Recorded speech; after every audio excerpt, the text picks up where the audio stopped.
The sun was low over the golden fields, and Jacob's farm was quiet. He wiped the sweat from his forehead and tightened the last bolt on his old, rusty tractor. It had been another long day, and all he wanted was to finish his work before dark. But then, the ground trembled. At first, Jacob thought it was thunder, but the sky was clear. The sound grew louder, a strange metallic roar mixed with the wind. Jacob turned his head toward the hills. A streak of fire cut through the clouds. It was moving fast, burning red as it tore across the sky. Jacob's eyes widened. It wasn't a shooting star.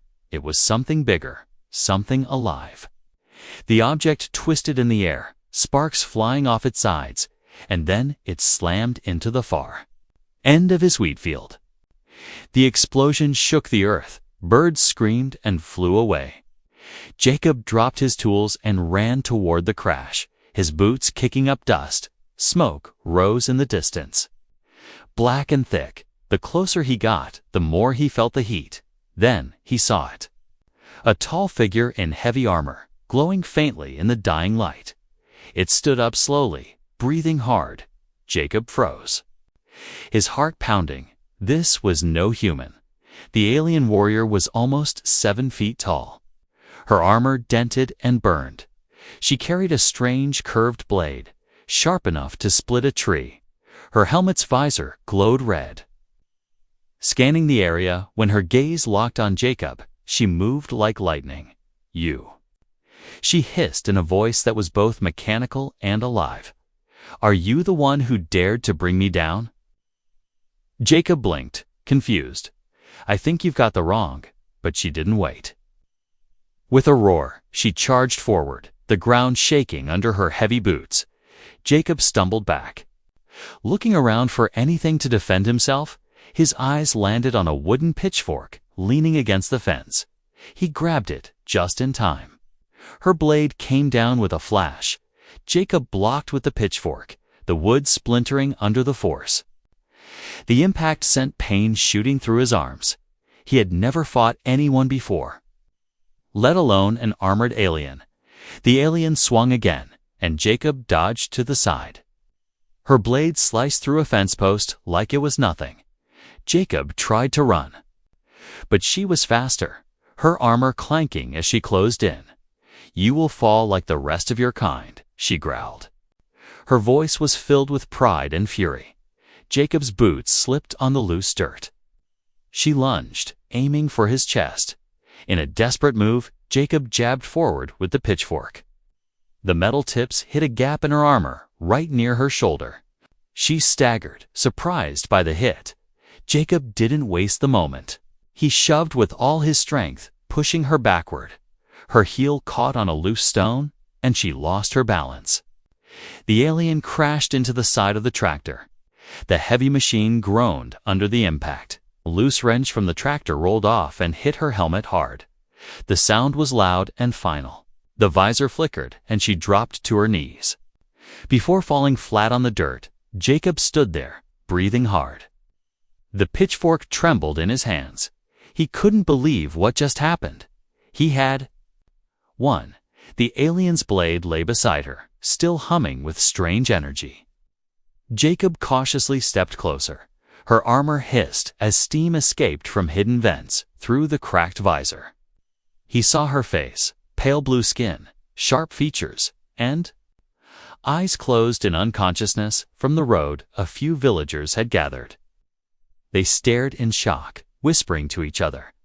No one had ever seen a human take down an alien warrior. And certainly not a simple farmer. Jacob knelt down and touched the side of her helmet. She was still breathing. He didn't know if she would wake up angry or grateful. All he knew was that this was the most dangerous thing to ever happen on his farm. The wind carried the smell of burning metal. Somewhere in the distance, a strange ship rumbled in the sky, searching.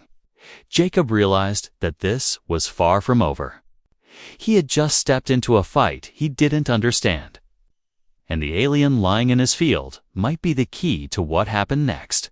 Jacob dragged the alien into the barn before the villagers got too close, his boots scraping over the dirt floor. As he pulled her heavy armored body inside, the iron smell of scorched metal and strange alien oil filled the air. He pushed the large barn doors shut and leaned against them for a moment. Breathing hard, the pitchfork he had used was still in his hand. Splintered at the end, she was heavy, far heavier than any human could be. Even without the armor, it had taken everything in him to move her out of sight. He didn't know why he had brought her here instead of leaving her in the field. Maybe it was because he could hear the distant sound of engines overhead. Searching, maybe it was because she didn't look like a monster anymore. Just a wounded person lying on the dirt floor. Jacob knelt beside her. Her breathing was slow but steady. The cracks in her helmet showed a hint of her face. Sharp cheekbones, pale skin with a faint shimmer. Her lips slightly parted. He hesitated before. Carefully lifting the helmet off, it was heavier than he expected. Inside, her eyes were closed, her brow furrowed even in unconsciousness. A faint scar ran across her jaw. The barn was quiet, except for the muffled hum of the alien blade lying on a workbench nearby. Jacob kept glancing at it. The weapon gave off a faint heat, like it was alive. He didn't dare touch it again. An hour passed before she stirred. Her fingers twitching. Jacob backed up quickly. Her eyes opened suddenly, sharp and cold, scanning the barn before locking on him. She pushed herself up with surprising speed. But her body betrayed her. Her knees gave way and she fell back against a haystack. "You?" she said, her voice lower now, the mechanical tone softer. "You defeated me." Jacob shook his head. "No, I got lucky." Her eyes narrowed. "There is no luck in battle, only strength or weakness." She tilted her head, studying him like she was trying to understand something. "You are a farmer. Yet you stood against me." He shrugged. "Didn't have a choice." The warrior's jaw tightened. She looked around the barn, noticing the chains hanging from a beam. With sudden speed, she reached for her side, but her blade was gone. Her eyes shot to the workbench. Jacob saw her tense, ready to lunge. He raised his hand. "Don't. I'm not your enemy." She laughed once. A short, sharp sound with no humor. "Not my enemy. You struck me down and took my weapon. That is an act of war in my people's eyes." "Then your people have strange rules," Jacob replied. "I was protecting myself." That's all. Her gaze flicked toward the closed barn doors, and her voice dropped to a near whisper. "If they find me here, they will burn this place. Your home, your people. Everything." Jacob frowned. "Who?" "My squad," she said. "And the hunters that will follow, they do not take failure lightly, and I failed." Silence filled the space between them. Only the soft creak of the barn's wooden beams could be heard. Jacob looked at her for a long moment before finally speaking. "Then, I guess you're staying here until you can walk out on your own." Her eyes widened slightly. "You would hide me, even knowing the risk." "I don't care for wars," Jacob said. "And I don't care for seeing someone hunted like a wild animal for the first time since she woke." Her expression softened, just slightly, like she didn't quite know how to respond. She pulled her legs closer, leaning back into the hay, her gaze never leaving him. As night fell, the barn grew colder. Jacob lit a lantern, its warm glow flickering across the wooden walls. He noticed her shivering, not much, but enough for him to grab an old wool blanket from a shelf and toss it to her. She caught it without a word, staring at the rough fabric as if it were something foreign. Outside, engines roared in the sky again, closer this time. Jacob went to the window and saw 3 dark shapes passing low over the fields, beams of light sweeping across the ground. His jaw tightened. He turned back to her. "They're looking for you." She didn't deny it. Instead, she asked quietly, "Why? Why help me?" Jacob hesitated before answering, "Because someone has to." Her eyes held his for a long moment, something unspoken passing between them. She pulled the blanket around herself, still watching him as he sat on a crate across from her. The distant hum of search ships faded, but the danger hadn't passed. Both of them knew it. Somewhere deep inside, the alien warrior was unsettled.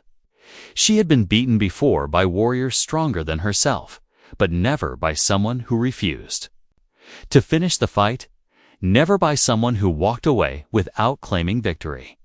This human farmer was unlike anyone she had met, and that made him dangerous in a way she didn't yet understand. The night was quiet for only a short while, the kind of quiet that made Jacob uneasy. He sat on the edge of an old wooden crate in the barn, watching the alien warrior from across the room. Her eyes were half closed, but never fully at rest, like she was listening for something only she could hear. A sudden vibration rolled through the ground, faint at first, then sharper. Jacob felt it in his boots. The alien's head lifted instantly, her eyes flashing with alertness. "They're here," she whispered, not to warn him, but as a fact she already accepted. Jacob crossed to the barn doors. Peeking through a thin crack in the wood, out in the fields, strange lights swept over the crops. Not like flashlights, but long beams that shimmered with an unnatural glow. The air felt heavier, filled with the low hum of alien engines. 3 figures appeared at the far end of the wheat rows, moving with perfect precision, tall and armored like the warrior in the barn, their helmets shining faintly under the moon. They scanned the ground with strange handheld devices that beeped in uneven tones. The alien warrior inside the barn clenched her fists. "Scouts," she muttered. "If they find my trail, the hunters will follow." Jacob turned to her. "What do they want with you?" Her gaze darkened. "Failure is not forgiven in my world. They will take me and make an example." He didn't like the way she said it, cold and flat, as if she had already seen it happen to others. Jacob thought for a moment, his mind racing. He had no weapons that could match theirs, just farming tools and the old tractor. But he had something they didn't: the land, the knowledge of every ditch, fence, and hiding place for miles. "Stay here," Jacob said, moving toward the back of the barn. She tilted her head. "You plan to fight them?" "Without armor, without skill." "Not fight," Jacob said. Distract, and before she could argue, he slipped out into the darkness. The air outside was cold and damp, the smell of smoke still lingering from the crash earlier.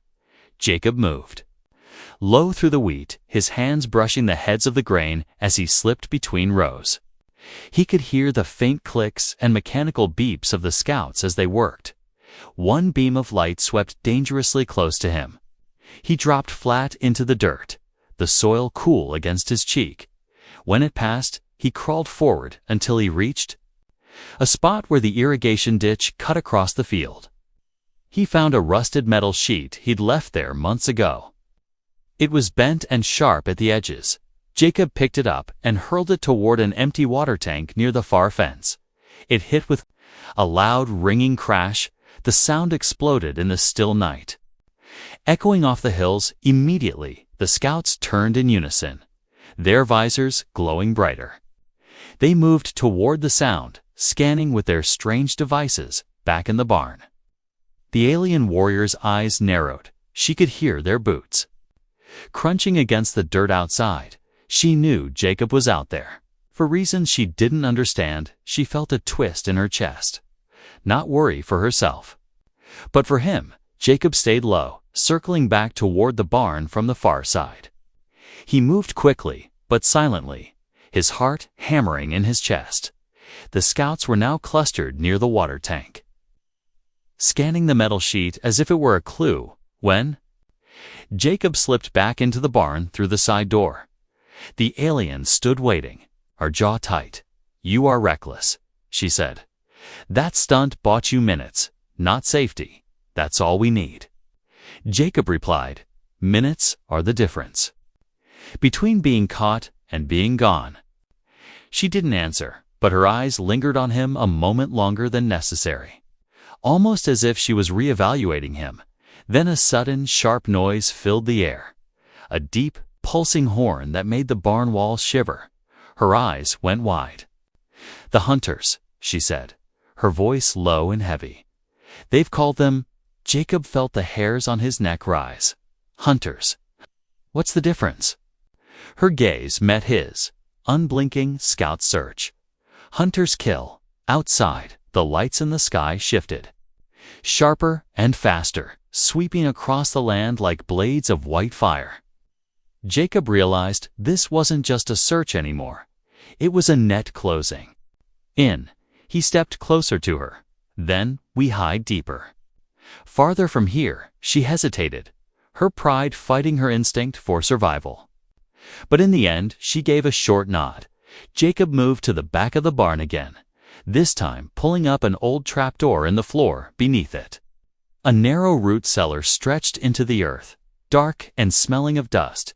She glanced down at it, then at him. "You've built this for food, not fugitives. Food, fugitives. What's the difference when something's trying to take them away?" Jacob said, his tone steady. The alien warrior stepped down into the cellar, her armor scraping the sides. Jacob followed, closing the trapdoor above them just as a powerful beam of light swept across the barn's front. In the darkness, they listened to the sound of heavy footsteps outside. The crunch of boots against dirt, the hiss of strange devices scanning the walls. The hunters had arrived, and for the first time, the alien warrior realized that her survival now depended on a human farmer she had once tried to kill. The cellar was dark, the only light a thin crack between the trapdoor and the floor above. Jacob sat against the dirt wall, listening to the faint hum of alien machines outside. The sound came and went, sometimes close, sometimes far, but never gone. The alien warrior sat across from him, her knees pulled slightly up, her bladeless hands resting on her armor. She stared at him for a long time without speaking. Finally, she said, "You cannot hide from hunters forever." Jacob kept his eyes on the crack of light.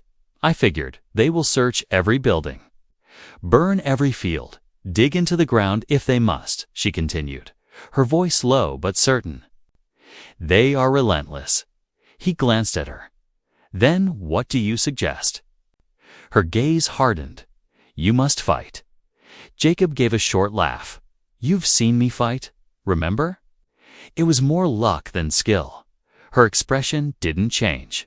"Luck doesn't trip an armored warrior and survive. You have instincts." Crude, but real. She leaned forward, her eyes glinting in the dim light.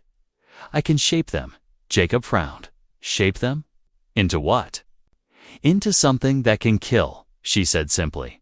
"Or at least, something that can keep you alive when they come." Jacob looked down at his hands, calloused from years of farming, not fighting, but something in her tone made him realize. She wasn't offering, she was deciding. Hours passed before it was safe to move again. The hunter's distant hum faded, replaced by the ordinary night sounds of crickets and wind through the wheat. Jacob pushed open the trapdoor carefully.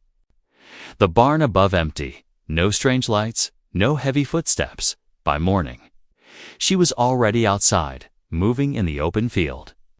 Her armor catching the early sun, she had no weapon, but her stance was ready. She looked at him as he came out of the barn. "We begin now." Jacob shook his head. "I've got chores, animals to feed." She cut him off. "They will not.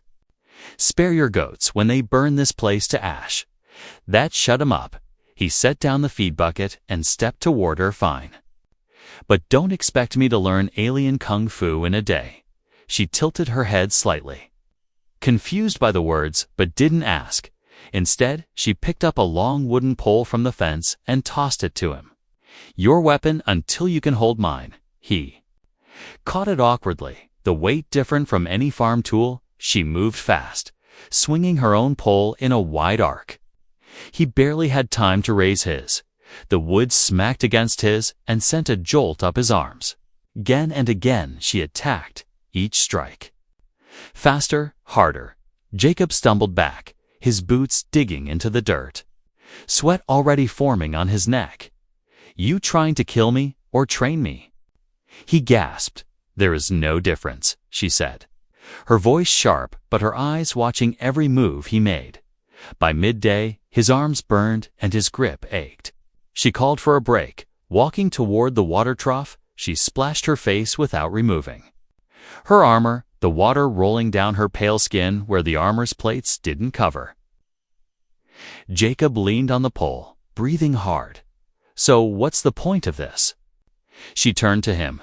"When they come, you cannot run. You must hold them long enough for others to escape, long enough for me to finish what I must, what you must." Jacob repeated, "And what's that?" Her jaw tightened. "And the hunt." She didn't explain further. But the way she said it made it clear it wasn't just survival. It was vengeance. They trained again in the evening, this time without poles. She taught him how to move his feet, how to turn his body to use an enemy's weight against them. Jacob fell more times than he stood. But each time he got up faster under the orange light of the setting sun. She stepped back and watched him try the move she drilled into him for hours. This time, he didn't just block her strike. He shifted, twisted, and nearly threw her off balance. Her eyes widened slightly. "Better," she said, though the word sounded reluctant. Jacob grinned despite his aching body. "Guess I'm not just a farmer anymore." She didn't smile. But her gaze lingered on him a second too long before she turned away. "Not yet," she said. But soon, that night, the wind carried faint echoes of engines again. Jacob sat on the barn steps, staring out over the dark fields. She stood beside him, her silhouette tall and silent. "They will come soon," she said, almost softly. "When they do, you will either be ready, or you will die." Jacob didn't answer, just tightened his grip on the wooden pole resting against his leg. The night around them felt too still, too waiting, and somewhere beyond the hills, the hunters were already moving. The warning came just before sunrise, a strange hum in the air, low and constant. It rattled the glass in Jacob's windows and sent the chickens in the coop into a frenzy. He was already awake, sitting at the edge of his bed with his boots half on. She was standing at the barn door, her head tilted toward the sound, her eyes sharper than he had ever seen. "They're not scouts this time," she said. "This is a strike team." Jacob didn't waste a second. He grabbed the wooden pole she'd given him and the old hunting knife from his kitchen. Outside, the early light revealed shapes moving across the fields. At first, they looked like shadows. But as they drew closer, the glint of metal and the glow of alien visors gave them away. 6 of them, armored like her, but heavier, carrying weapons that hummed with a dangerous energy. They moved in perfect formation, their steps slow and deliberate. They weren't searching, they were coming. "Straight for the farm, inside," she ordered. But Jacob didn't move. "I'm not hiding," he said, his voice steady even though his heart was racing. She didn't argue. She just stepped out into the yard, her movements controlled, each step quiet and measured. She had no weapon but the one she'd taken from the barn, the curved alien blade that still pulsed faintly. As if it could sense what was coming, the soldiers spread out, their leader speaking in a language Jacob couldn't understand. The sounds harsh and sharp, the warrior's eyes narrowed. She answered back in the same tongue, but her tone was like steel. Jacob didn't know what was being said, but he understood the way the leader's stance changed. The fight was inevitable. It started fast, too fast for Jacob to fully follow. One soldier broke formation and charged at her. She moved with a speed that was almost impossible, her blade flashing in the early light, a clean strike that dropped him before his weapon could fire. 2 more came from the side, Jacob stepped in without thinking, his wooden pole catching the first soldier's weapon mid-swing. The shock of the impact vibrated through his arms. The soldier shoved hard, sending him stumbling. But Jacob used the move she had taught him: twist, shift, push, and the armored body went down into the dirt. A bolt of blue energy ripped past his head, close enough to make the hair on his neck stand up. Jacob dropped to the ground, rolling behind the tractor. Another blast scorched the metal, filling the air with the smell of burnt paint. She was in the middle of them now, her movements sharp and deliberate, each strike designed to disable rather than kill. It was a strange thing to watch, brutal and controlled all at once. Jacob saw one soldier try to flank her, and without thinking, he rushed in, tackling the alien's legs and sending both of them crashing into the side of the barn. The soldier's weapon clattered to the dirt.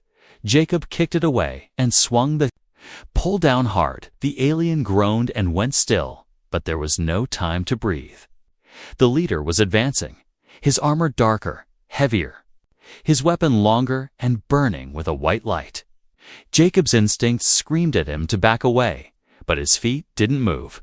The warrior stepped between them, her blade meeting the leader's weapon in a clash that sent a shockwave through the air.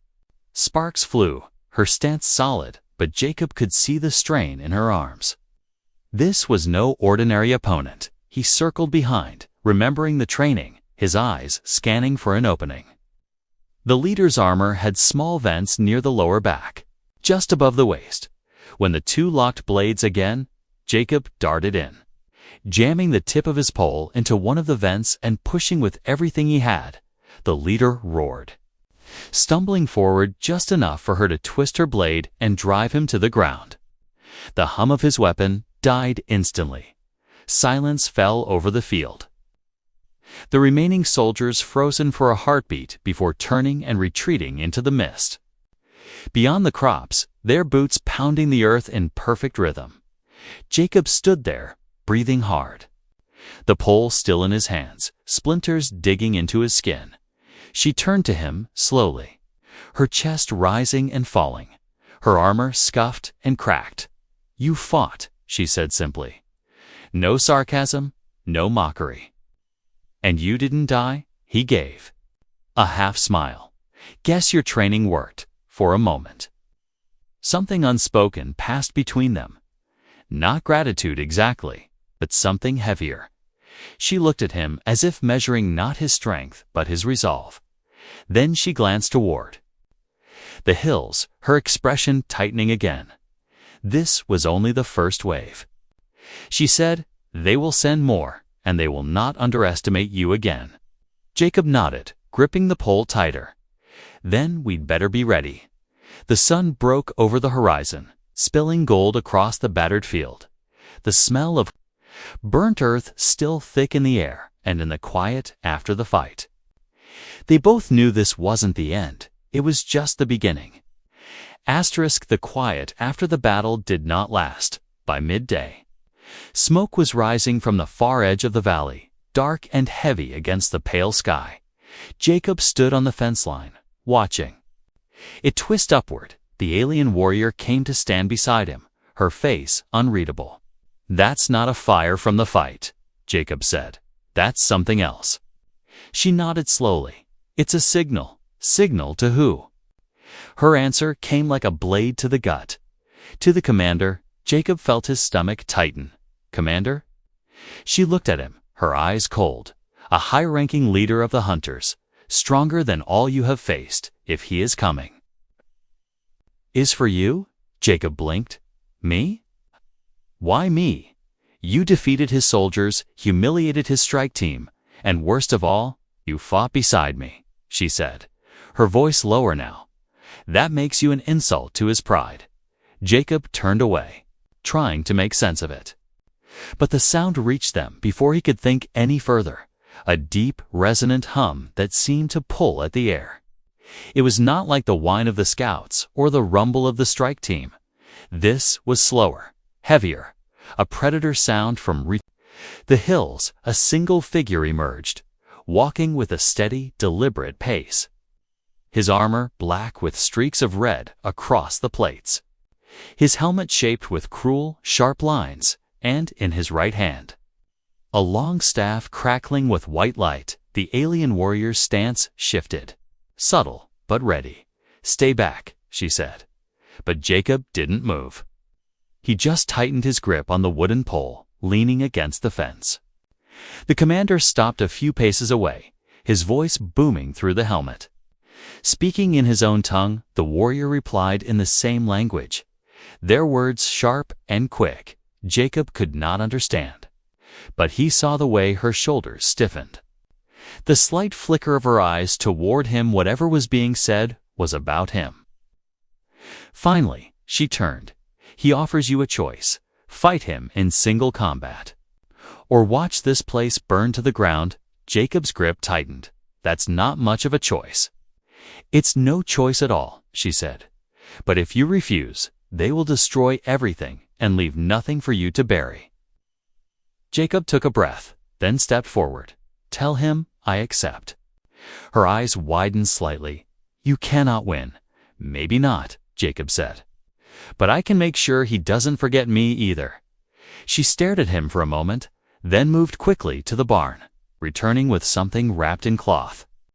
She unwrapped it to reveal a piece of alien armor, chest plating, scratched and dented, clearly taken from one of the fallen soldiers. She had adjusted it crudely to fit him. "Wear this," she said, fastening the straps. "It will not stop everything, but it will stop one strike, maybe two," when she was done. She pressed something small and warm into his palm. It was a smooth, oval stone that faintly pulsed. "If you get close enough, press this against the gaps in his armor. It will release a shock." Jacob nodded, slipping it into the strap of his armor where he could reach it quickly. The commander stepped into the open, his staff humming louder. Now the sound vibrating in Jacob's bones. The warrior moved back, her eyes never leaving Jacob, as if trying to memorize him. The fight began without ceremony. The commander swung first, the staff coming in a sharp arc. Jacob raised the wooden pole just in time. The crack of the impact ran through his arms like fire. The commander pressed forward.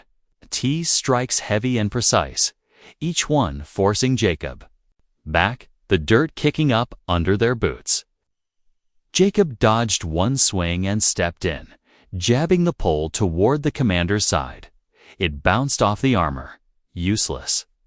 A sharp blow from the staff caught Jacob in the shoulder. Pain flaring, he stumbled. The commander stepped in for the final strike, but Jacob twisted. Dropping low, sweeping the pole across the commander's legs, the larger alien staggered. For a heartbeat, enough for Jacob to lunge in and press the stone against a vent in the armor side. A flash of white energy burst outward. The commander roared, his body jerking violently. Jacob rolled away, breathing hard. The warrior on the sidelines watched, her hands clenched at her sides. The commander recovered quickly. But his movements were slower now. Jacob circled, his breath ragged, sweat dripping into his eyes. When the next strike came, Jacob didn't block. He sidestepped, letting the staff hit the ground, and slammed the pole into the back of the commander's knee. The joint buckled, the giant dropping to one side. Jacob stepped back, the pole shaking in his hands. The commander was down, but not out. His helmet turned toward Jacob, a low growl echoing inside, and then the commander laughed. It was deep and unsettling, the kind of laugh that promised this fight was far from finished. The commander's laugh echoed across the open field, deep and mocking. Jacob's arms ached from holding the pole, his legs heavy, but he didn't lower his stance. The alien warrior stood at the edge of the fight, her eyes fixed on the two of them, her jaw tight.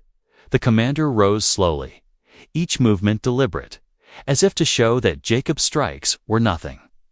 His staff hummed with renewed energy, the white light flaring brighter. Jacob's heart thudded in his chest. This was the part in training where she would tell him to step back, to reset, but there was no reset now. The alien warrior took one. Step forward, her hand hovering over the hilt of her blade. But she stopped herself. She had promised not to interfere unless Jacob was on the ground and unable to move. It was his fight, his choice. The commander came at him again, faster. This time, the staff sweeping low and then high, forcing Jacob to duck and then jump back. One strike clipped his side, sending a bolt of pain through his ribs, but he kept moving, circling, searching for an opening. The ground under them was torn with boot, marks and scorched from the staff's energy. Sweat ran down Jacob's face, stinging his eyes. His breath came in sharp bursts.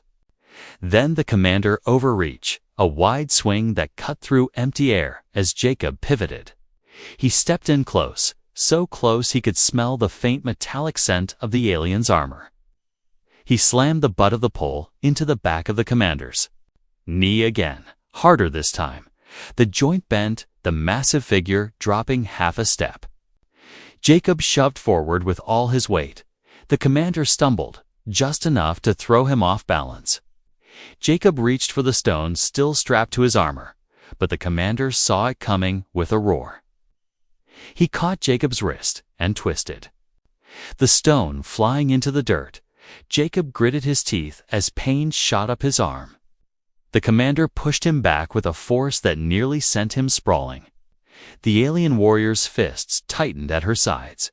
She took one more step forward, but held herself back. Her eyes never leaving Jacob. Jacob steadied himself. His pole cracked and splintered now, his breath ragged. He could hear his own heartbeat in his ears. The commander raised the staff for what was clearly the final strike, the white energy pulsing. The hum deepening into a growl. Jacob waited, feet planted, eyes locked.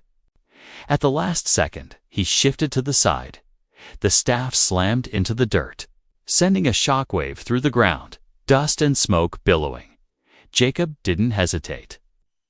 He drove the broken pole into the gap under the commander's arm, where the armor plates met. A flash of pain shot through his hands as the pole snapped entirely. But the hit had done something. The commander staggered back, clutching his side. The hum of the staff flickered and dimmed. The alien warrior moved then, fast as lightning. Closing the distance in 2 steps, her blade came up and stopped just at the commander's neck. The edge humming with the same dangerous energy. The commander froze, his visor turning toward her. The two stared at each other in silence. "This fight is over," she said in her own language. Her tone like cold iron. The commander's staff clattered to the ground. He stepped back slowly, his massive frame straightening. He gave Jacob one last look, not of defeat, but of acknowledgement, before turning away. The other soldiers who had been watching from a distance moved with him, their formation tight as they disappeared beyond the hills. The sound of their boots fading into the wind, Jacob stood still, breathing hard. The broken pole in his hands, nothing more than splinters. The alien warrior sheathed her blade and turned to him, her gaze softer now. "You faced the commander," she said, "and you live." Jacob gave a tired smile. "Couldn't have done it without your training." She stepped closer and the first time placed a hand lightly on his shoulder. "You are no longer just a farmer," she said. "You are a warrior." They stood in the quiet field as the morning sun rose higher. The air warm now. The birds slowly returning. For the first time in days, there was no hum of engines, no glow of alien lights on the horizon. The villagers came from hiding. Their faces a mix of fear and awe. They looked at Jacob differently now, as if he had become something larger than himself. The alien warrior stayed by his side, not as a prisoner, not as someone bound by debt, but as an equal, a protector, and maybe, in time, something more. Jacob glanced at her. "Guess you're not leaving after all," she allowed the faintest smile. "Not until every hunter knows your name." And with that, they walked back toward the farm together, the fields stretching wide before them, a place no longer just for planting and harvest, but for standing against whatever came next.